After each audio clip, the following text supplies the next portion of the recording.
One day, the monks sat in the Hall of Truth and discussed how wonderfully kind the Buddha was to dedicate himself to the good of the world. They discussed how the Buddha attained full enlightenment and still journeyed far and wide to help people in need.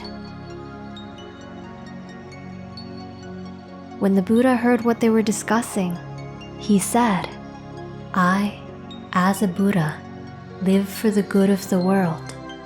But even in the past, in the days of evil, I lived for the good of the world." After the monks asked, the Buddha told the following story.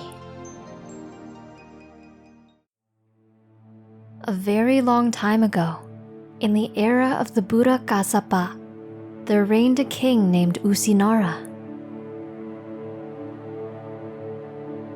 In fact, it had been so long since the time of the Buddha Kassapa that the religion had fallen into decay. The monks of those days were corrupt. They did not follow the rules set by the Buddha and associated with women. Monks and nuns would forsake their vows and duties and consort with each other, as well as with other men and women. Most men followed many evil paths. Whenever there was a disagreement, they would resort to violence and murder to prove their point.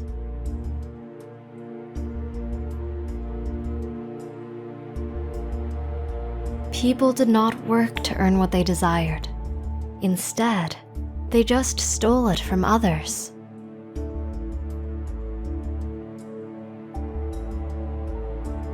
In those days, people did not have restraint when it came to sex.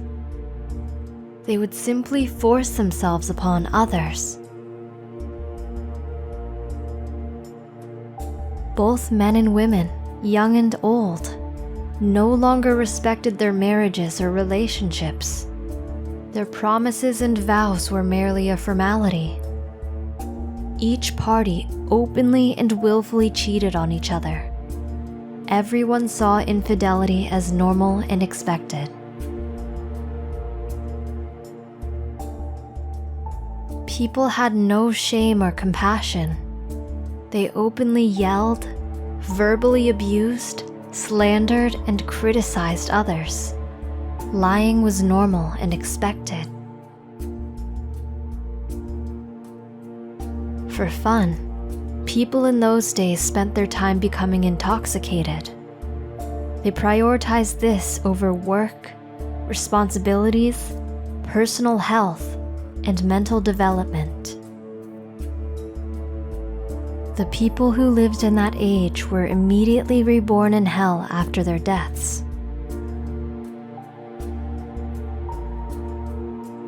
Those beings in hell were tormented and suffered greatly for the evil karma they created while they were alive.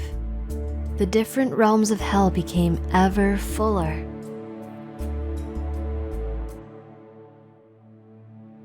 One day, Saka realized that there were fewer and fewer deities being reborn around him. He then looked down and saw the evil of mankind, the deterioration of Buddhism, and the vast hosts of beings being reborn and suffering in hell realms.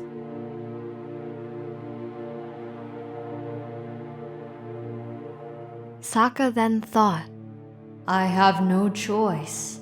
I must scare and terrify mankind so that they will once again be fearful of doing evil. Once they have that fear, I can teach the law and help restore the religion which has decayed." With this resolve, Saka summoned his power.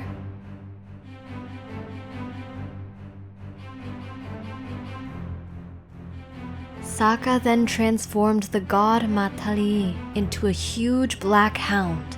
He was large, ferocious, and scary, and was fastened by a large chain.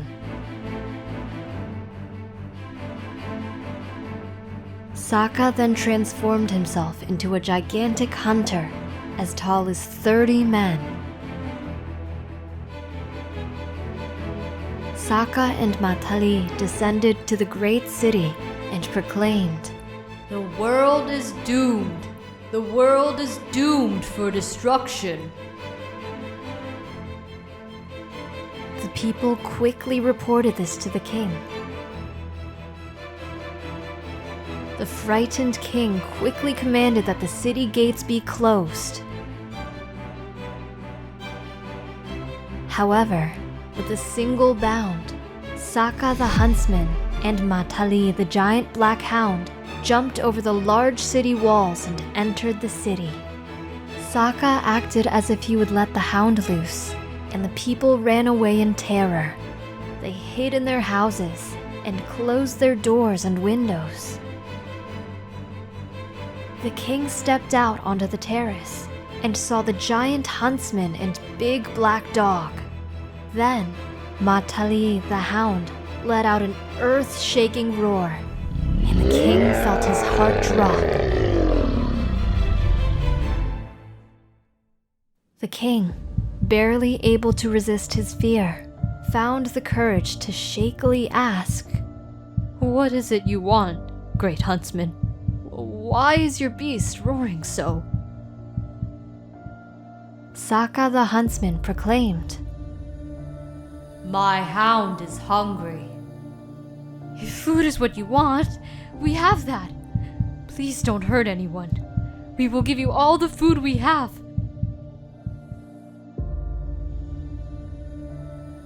The king had cart upon cart of food and meat brought out and placed in front of the giant hound Matali.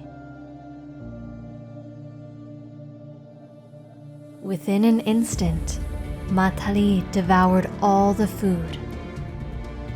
After which, Matali let out a great roar again. "My hound is not hungry for your pathetic human food."